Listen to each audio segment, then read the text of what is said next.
Hi guys, a very good evening and welcome to the YouTube channel of Legal as After College. I hope all of you are doing perfectly fine. और आज का जो session है that is majorly around the discussion of transgender persons protection of rights amendment bill 2026 जिसके बारे में हमने weekly session में भी डिस्कस किया था। पर अब ये जो डिस्कशन है वो और ज्यादा इंपॉर्टेंट हो जाता है क्योंकि वो बिल जो इंट्रोड्यूस हुआ था लोकसभा में 13 मार्च को वो अब राज्यसभा लोकसभा दोनों से पास हो चुका है। एंड जो हमारे कॉन्फ्लिक्ट्स हैं, जो प्रोटेस्ट हैं, वो और ज्यादा इंटेंस हो चुके हैं अराउंड द डिस्कशन कि क्या ये बिल्स के प्रोविजन सही हैं या नहीं है।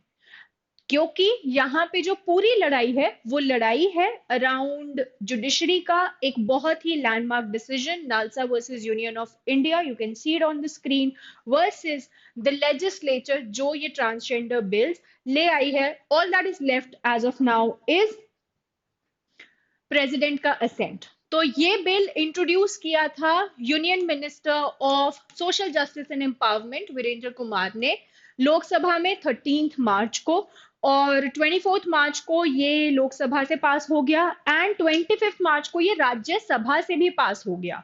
जहां पर अभी कुछ दिन पहले हम एक डिस्कशन कर रहे थे या फिर आप लोगों ने ये बात सुनी भी होगी कि राज्यसभा में मेंबर को नॉमिनेट किया गया है, right, and that is LGBT Q member. तो यहाँ पर जहां एक सोशल इंक्लूसिवनेस की बात हो रही है वहीं पे एक बिल लाया गया, वहीं पर एक सेल्फ आइडेंटिटी पे क्वेश्चन मार्क लगाया गया। इसके रिगार्ड्स में हम इस पूरे डिस्कशन को करने वाले हैं। सबसे पहले हम समझते हैं कि हमारा जो नालसा जजमेंट है वो क्या था और उसके क्या पिलर्स थे। तो नालसा जजमेंट 2014 का जजमेंट था सुप्रीम कोर्ट का, जिससे रिकग्नाइज हुआ एक थर्ड जेंडर। सबसे पहले तो कुछ भी स्टार्ट करने से पहले मैं आपको एक सिंपल सा डिफरेंस बताना चाहती हूँ। There are two words, the one word is sex, the other word is gender. Sex is something that is assigned at the birth. Male, female, etc. That is sex. And gender is how you identify yourself is the aspect of gender. तो NALSA versus union of India में एक argument गया कि what if someone does not want to recognize themselves as just a male or just a female? What about them? तो यहां पर supreme court ने very well ये बात रिकग्नाइज की दैट इट्स ऑल राइट। यहां पर अगर आपको फोर्स किया जाता है to choose between just male and female तो आपका article 14 right to equality, article 15 prohibition of discrimination against any sex, 16 employment के रिगार्ड्स में प्रोहिबिट करना, 19 freedom of expression and 21 right to live with dignity, right to privacy. Why a person should disclose कि उनका partner कौन है, उनकी identity कैसी है, ये प्रिवेसी का इंफ्रिंजमेंट है। इन सारे टैंजेंट्स को देखते हुए यहाँ पे in NALSA versus union of India supreme court ने क्लियरली ये क्लैरिफाई कर दिया that now it's time that we have an addition of third gender. Third gender which is not just male female but that others wali category as well. It was all thanks to this particular judgment. अब एक non binary जज identities पे हम नहीं टिके रहेंगे। Binary as in just check in to the boxes of males और females, 0 और 1, that's it. But now there is another non-binary inclusion, that is the third gender others category, and यहाँ पर एक right दिया इस judgment ने, and that was right of self-determination. It was all about why a person is being forced to identify, right? तो यहाँ पर सवाल ये कोर्ट ने ये बोला कि ये कॉन्स्टिट्यूशनल राइट है किसी भी इंडिविजुअल का कि वो अपने सेल्फ परसीव्ड जेंडर आइडेंटिटी, मतलब वो किस जेंडर की तरह आइडेंटिफाई करना चाहते हैं ये वो खुद से आइडेंटिफाई कर सकते हैं। Nobody can force it on them. तो यहां पर एक सिंपल सा जो पॉइंट था वो ये था कि अगर किसी को आइडेंटिफाई करना है खुद को, खुद के जेंडर को, it should not be the law, it should not be the family, it should not be the relatives, but that particular person itself जो ये रिकॉग्नाइज कर रहा है कि उसका जेंडर क्या है। NALSA versus union of India का जो जजमेंट 2014 में आया, 2014 में आया, उसको यहाँ पे एक नई दिशा मिली 2019 में, जब transgender protection of rights act को पास किया गया। तो यहाँ पे इंटरनेशनल कन्वेंशंस को देखते हुए, साइमल्टेनियसली नालसा जजमेंट को देखते हुए, अ न्यू एक्ट केम इन और उसमें डिफाइन किया गया ट्रांसजेंडर्स को। सो ट्रांसजेंडर्स जब 2K सेक्शन 2K में, जैसे हर लॉ में अपना डेफिनेशन क्लॉज होता है, ऐसे यहाँ पे भी डेफिनेशन क्लॉज सेक्शन 2 था, उसका सबसेक्शन के ये बोलता था ट्रांसजेंडर्स कौन है। तो यहाँ पे वाइडेस्ट पॉसिबल डेफिनेशन को रखा गया। तो कौन है ट्रांसजेंडर? सबसे पहले ये बोला गया, the person whose gender does not match with their assigned sex at birth regardless of medical intervention। तो यहाँ पर किसी का सेक्स जो डिटरमाइन हुआ है बर्थ से, if a person does not want to follow up that gender throughout the life, a person is born as female but वो अपने आप को मेल की तरह आइडेंटिफाई करना चाहते हैं रिगार्डलेस ऑफ मेडिकल इंटरवेंशन, मतलब चाहे उन्होंने सेक्स चेंज ऑपरेशन करवाया है या नहीं करवाया है, उन्हें क्या माना जाएगा? ट्रांसजेंडर माना जाएगा। Further, you have trans men, trans women. Trans men, trans women is simply that a person has went through a sex change operation, intersex variations, and gender queer, someone जो फ्लूइड, जेंडर फ्लूइड एक term होता है। Gender fluid simply is that you do not recognise yourself just as male और female. It depends on situations, it depends on circumstances, a person can be any which way. आपने एक phrase भी सुना होगा, LGBTQIA+, that simply means that simply includes lesbians, ठीक है, then you have gays, ठीक है, then binaries, then there are transgenders, ठीक है, intersex, asexual, all of them are included। and अब उसके सामने प्लस साइन लग गया है, that means other as well can be included here, ठीक है। then there are a lot of socio cultural identities जो हम हमेशा से हिस्टोरिकली मानते हुए आए हैं, किन्नर, हिजरा, Jogta, अरावनी।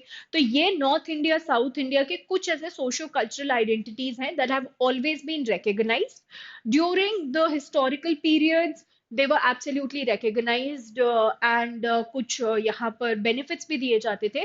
but if we talk about the British culture, वहां पर जाके बहुत ही ज्यादा इन्हें दबाया गया, सप्रेस किया गया, वो सारे बेनिफिट्स ले लिए गए, and then eventually they found a new dignity through the 2014 judgement, 2019 act और एक अच्छा सा डेफिनेशन। बट 2026 का जो अमेंडमेंट बिल आया है, यहाँ पर किस किस को इंक्लूड किया गया है? सोशियो कल्चरल आइडेंटिटीज को तो यहाँ पे इंक्लूड किया गया है।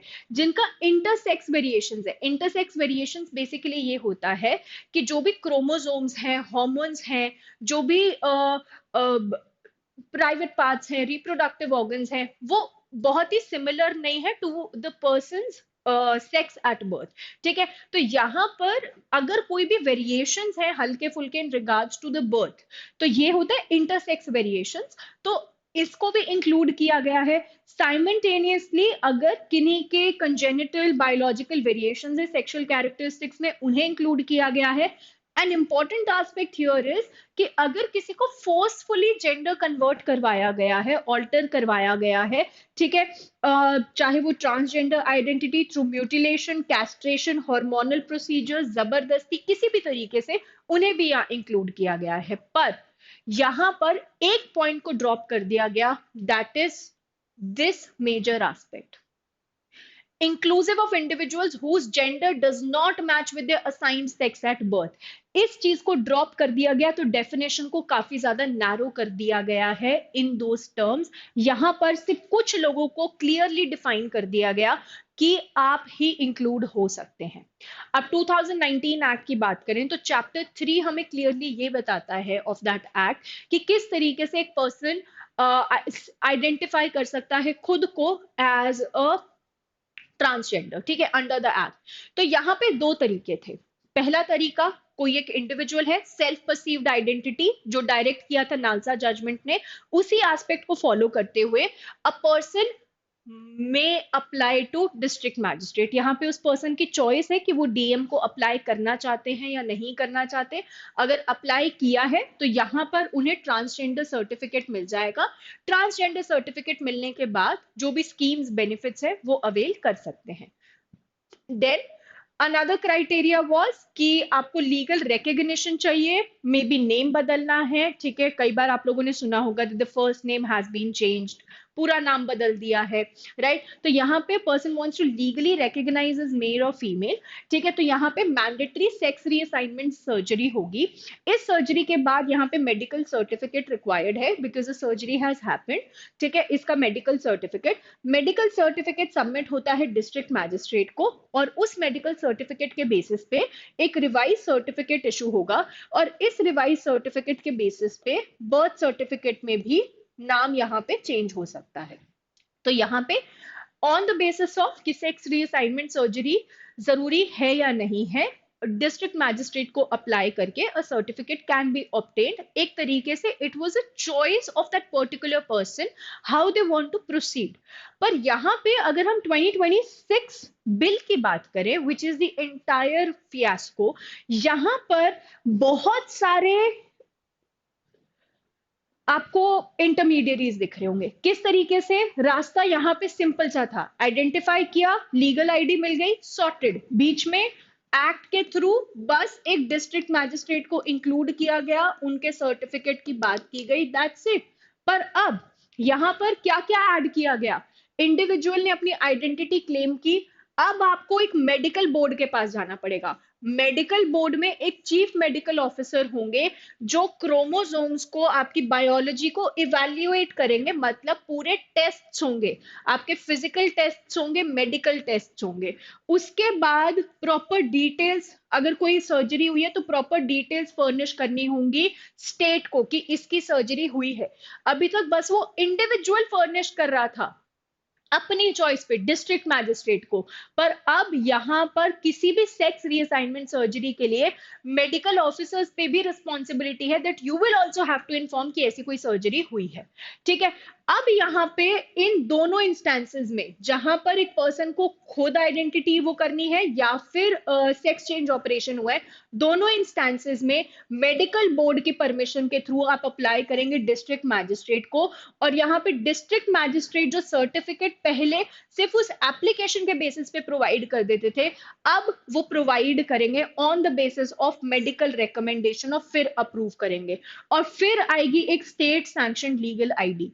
तो a process that was to be very simple, उसको इतने सारी अथॉरिटीज को ऐड करके कॉम्प्लिकेट कर दिया गया, एंड उन लोगों से हक छीन लिया गया टू डिसाइड देयर आइडेंटिटी। इस एक्ट का पूरा पर्पस क्या था कि एम्प्लॉयमेंट में, हेल्थ फैसिलिटीज में, पब्लिक एक्सेस ऑफ रिसोर्सेज में, घर पे रहने की बेसिक डिग्निटी तक को लेकर सेफ गार्ड्स प्रोवाइड किए जाए। पर यहाँ पर a very big question mark has been imposed on the identity as well, जहां पर एक इंसान खुद को आइडेंटिफाई नहीं कर पा रहा है, it is through the medical board. So here I have this entire table for you guys, जिससे इजी हो जाएगा याद करना कि नालसा जजमेंट ने क्या बोला, 2019 एक्ट ने क्या बोला, एंड 2026 बिल ने क्या बोला। नालसा जजमेंट ने बोला सेल्फ आइडेंटिफाई कर सकते हो।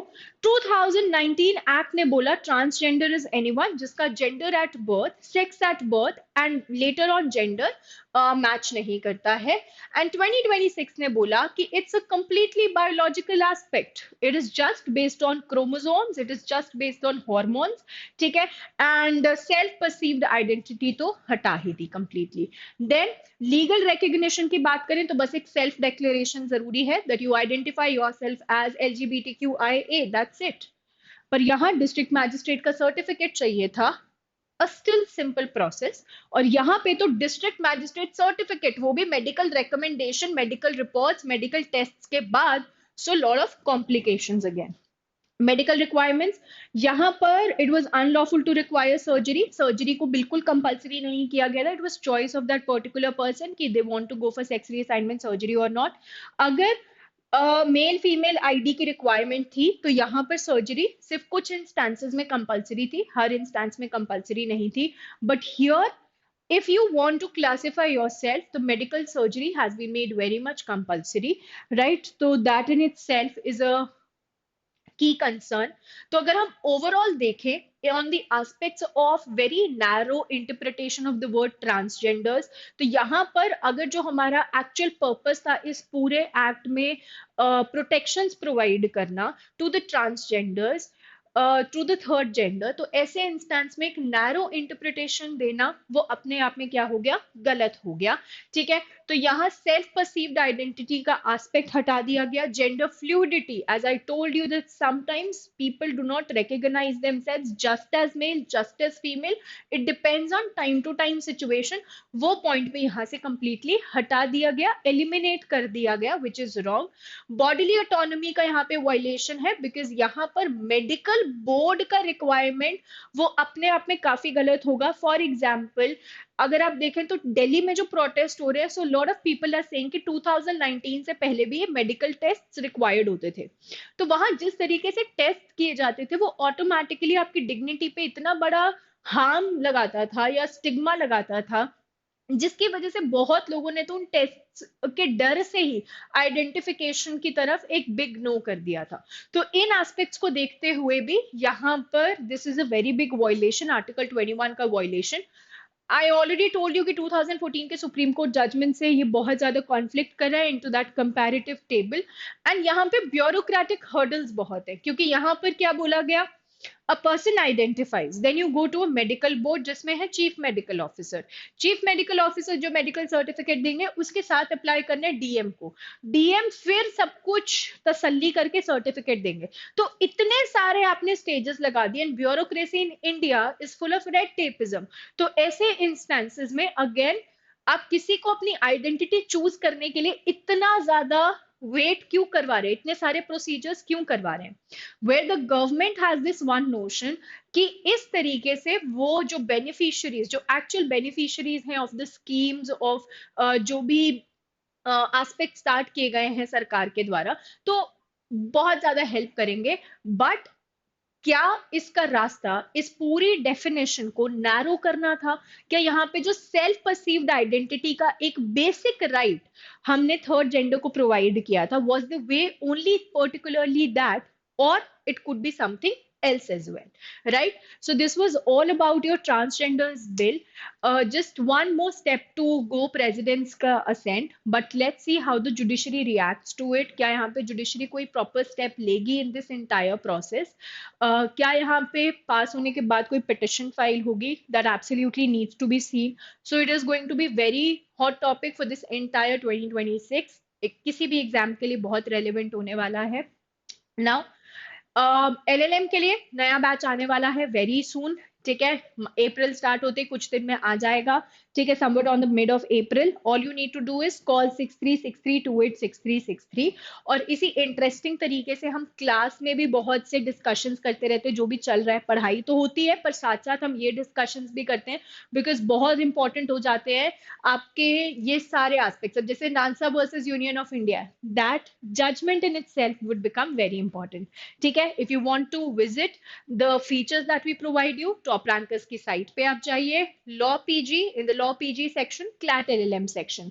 क्लैट एलएलएम सेक्शन में आपको फर्स्ट बैच यहाँ पे जो भी एलएलएम का दिख रहा है, you can open up that, this would be a batch page, somewhat it would look like this, right?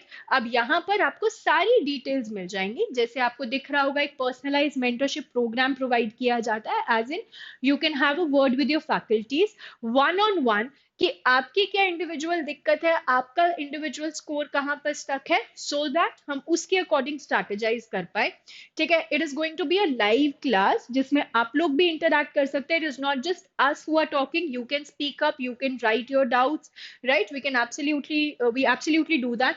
You're going to be provided 70 plus mock tests, and these mock tests will have mock analysis as well. Mock analysis as in Saturday को mock test है, so by Wednesday next week एक mock analysis होगा wherein we the faculties take कौन सा question किस तरीके से solve करना चाहिए था, कौन से वर्ड्स हैं जो परेशान कर रहे हैं तो हम उसे लीव बिहाइंड भी कर सकते हैं, अगर अब हमें इस जजमेंट के बारे में और पढ़ना है तो कैसे पढ़ सकते हैं, so everything around that, okay. Then आपके पास यहाँ पे ये सब टॉपिक्स कवर रहेंगे, किस सब्जेक्ट की कितनी क्लास है। In the video section you can find out कि कौन सी लाइव क्लासेस चल रही हैं। ये लाइव क्लासेस यहाँ पे रिकॉर्डेड सेशंस की तरह भी रहते हैं, क्योंकि बाय चांस कभी एग्जाम्स है, दोस्त का बर्थडे है, कुछ भी है, एंड हम लाइव सेशन नहीं ले पाए तो रिकॉर्डेड की तरह अवेलेबल रहेगा. Also fulfils the revision purpose. हर सब्जेक्ट के प्रैक्टिस टेस्ट रहेंगे, 2 to 3 practice test inclusive of all the topics that can cover, जिससे एक कॉन्सेप्चुअल होल्ड अच्छा आ जाता है. देन स्टडी मटेरियल में you are going to be provided the PYQs. यहाँ पे आपको केस लॉज, मतलब हर मंथ के top 15 to 20 case laws extensively discuss होते हैं in the Saturday case law sessions. जैसे अभी तो हमने बस एक ब्रीफली बिल को डिस्कस किया, पर डिटेल में ये सारे डिस्कशन सैटरडेज को अलॉटेड सेशंस में रहते हैं. एंड देन साइमल्टेनियसली पीवाईक्यूज का आपका जो भी बुक है, ठीक है, एक मंथली मैगजीन आती है जिसमें उस मंथ के जो भी हमारे जजमेंट्स रहे हैं, जो भी इंपॉर्टेंट लीगल एस्पेक्ट्स रहे हैं, ये सारे डिस्कस किए जाते हैं so that you are ready for any interview as well if there is upcoming. So from everything from mentorship to your curriculum. अच्छा, एक बात तो मैं भूल ही गई, एक कॉम्प्रिहेंसिव मटेरियल भी आपको प्रोवाइड किया जाएगा. बुक्स तो मिलेंगी ही, साथ में ई बुक फॉर्मेट में भी रहेगा कि by chance you are travelling, you do not want to travel with the books, तो ई बुक्स आपके पास अवेलेबल रहेंगी. So from material to classes to recorded sessions to mentorships to PYQs, practice sessions, everything under one umbrella. All you need to do is call 6363286363 और आप LEACYT का coupon use कर सकते हैं जिससे आपको मिल जाएगा और 10% का of. Right? So this was all about this particular session. Thank you so much, guys, and I'll see you with many more.